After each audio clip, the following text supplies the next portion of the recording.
Hi guys! Last week we got a lot of positive comments about the episode. Thank you very much for those. And thanks for all the suggestions for new episodes as well. They're really nice. In this episode we would like to talk about another great master player, Honinbo Dosaku. He lived in the 17th century, about 200 years before Shusaku was born. Dosaku is white in this game.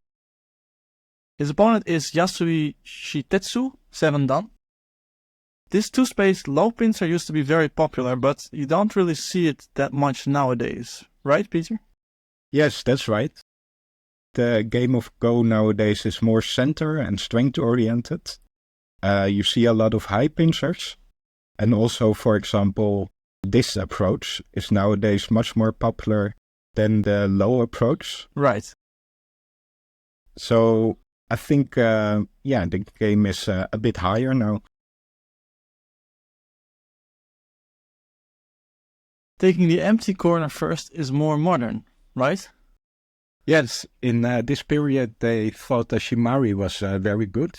And of course it's still good, but in those times they tried to prevent it. Right. Yeah, when I was in China, I was studying Go there for 3 months. My professional teacher told me that playing in the empty corner is about 1 or 2 points bigger than approaching a corner of the opponent.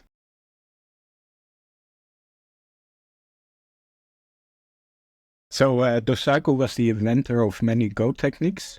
For example, he invented something called Tewari. I think a lot of Go players have heard this term, Tewari, but they don't really know what it means. No, Tewari is a bit difficult concept. It's a way to analyze a board position. For example, you take away an equal amount of black and white stones and see if the resulting position still is okay on the board. So you look at the position that has been played, and then you take away stones and you try to see if the stones played in the game were as efficient and effective as possible. Exactly. You can also do it in another way. You can change the order in which you play a sequence. So you play it in a different order and then see if all the moves still make sense. Ah, I see. That sounds very useful. So let's have a look at the game.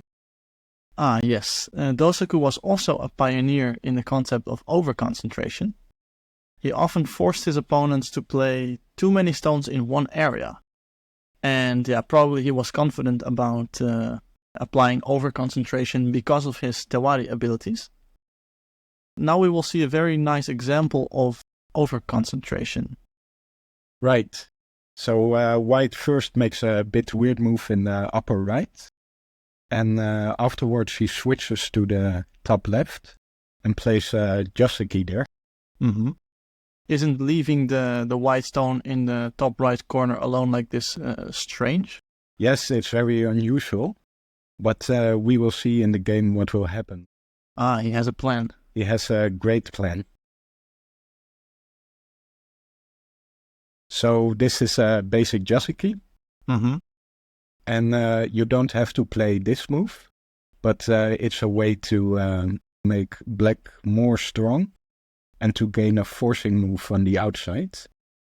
Ah, yes, this kind of move is difficult to grasp at first glance, but I think it's very good to think about, because you sacrifice one move to gain something else. Yes, so white sacrifices this stone, black can just capture it. But now white can play this forcing move, which is very nice. Ah, he gains something on the outside. It's good to show that this white move doesn't work. It looks like it could be working because white has 3 liberties now. And black only 2? Yes, but it doesn't work. Sometimes this is a very nice Tsuchi, called Stone Tower Tsuchi. White can try to take away the liberties of black playing like this and to squeeze. Black will get a cluster. Yeah. But actually he's winning the fight here, right? Yeah, white has less liberties than black.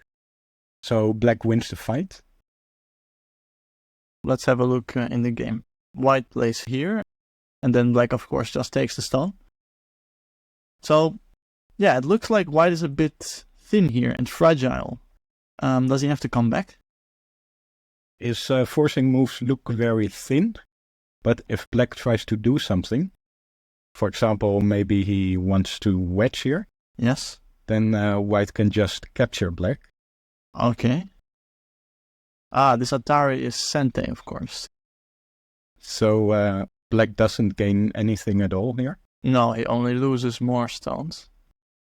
If black tries to cut like this, Mm-hmm. then it's difficult for him to get something from white. Can he cut? Black can't cut. There's still the Atari here. So this is very good for white. Maybe the other cut on the other side? Yes, black can try this, Uh-huh. but I think white gets very strong on the outside.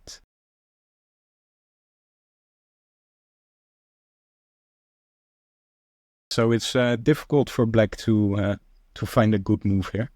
I see. So white's actually quite strong. Yes. White doesn't have to come back at this point. No. Cool. So now white returns to the upper right. Black basically got B for white's A. So white exchanged this. But the B strength of black is not that important, right? No, Dosaku will show us in the next few moves that B is actually worth almost nothing.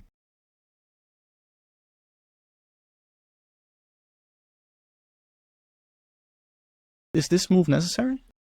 Can't black think about defending his 2 stones at the top, for example? For example, this you mean? Yeah, I was basically thinking about a strong, solid connection, so maybe playing on M17 instead, but is this possible? Because white can cut, right? Yes, there's a very nice technique here. Black can apply. It's a Tsuji coming up, I see. Right. This is a technique which often occurs. The squeeze, right? Yeah, when white plays here, black has this double Hane. And if white captures, black connects under. You counter Atari. This seems to be working quite well in this shape. Yes, it's not always working, this technique. But in this situation, it might work all right for black. You have to be careful to use this technique in the right moment. Right. In this situation, this is a very nice move for black. Yes, the whites don't seem to be more or less dead there in the corner.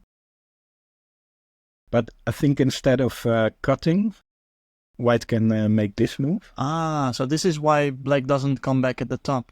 Because white can surround black in the corner. Exactly. So white links up his group. And black is still very weak in the corner and needs to live there. So instead, black plays this Kazooie. And now white cuts. Now we get the beautiful overconcentration.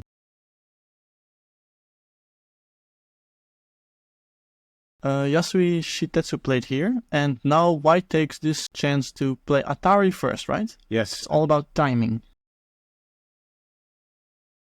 And now we see that black is very overconcentrated. His stones on the top left overlap with the stones that were just played in the middle. Maybe we could do a small Tewari analysis here to give the audience a better idea. Yeah, good idea. So if we go here and we only look at the black position at the top left, and imagine that the right top corner would be empty. If black is that strong at the top left, you would like to play all the way over here in the other corner, because you can extend from your strength. Yes, you want to play away from your own thickness. Right. So this would be actually a nice extension, but if you look at the game, now these 4 stones of black, including the move just played, L16. They are way too close, right? Yeah, this is looks very painful for black. Yeah. And on top of that, white can play Tanuki. He doesn't have to capture the N17 stone. Oh, right, because it's small now. Yeah. So this result is quite good for white. How do you think black could have prevented this? Yeah, I don't know. Where did black go wrong, actually? Good question. He played this this extension. It's a bit unusual, right? Right. Maybe just connecting is better because it's Sente, first of all. White still has to come back. This move is necessary to protect his stones. And now black actually has Sente. And of course his stones are still over-concentrated on the top left. But he has Sente now. Yeah, Sente is very important. Yes. Let's have a look at the starting position of what happened here. Black played this low pincer.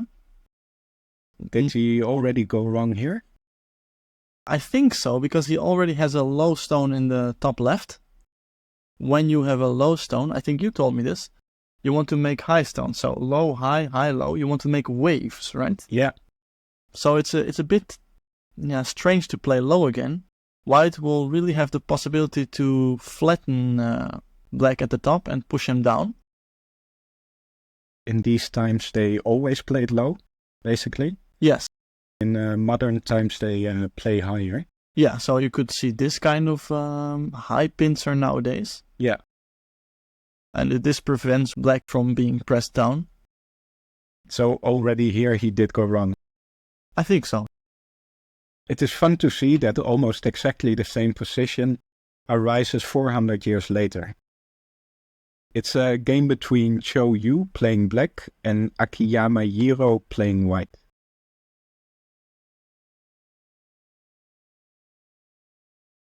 Ah, this is the typical kind of Shusaku opening.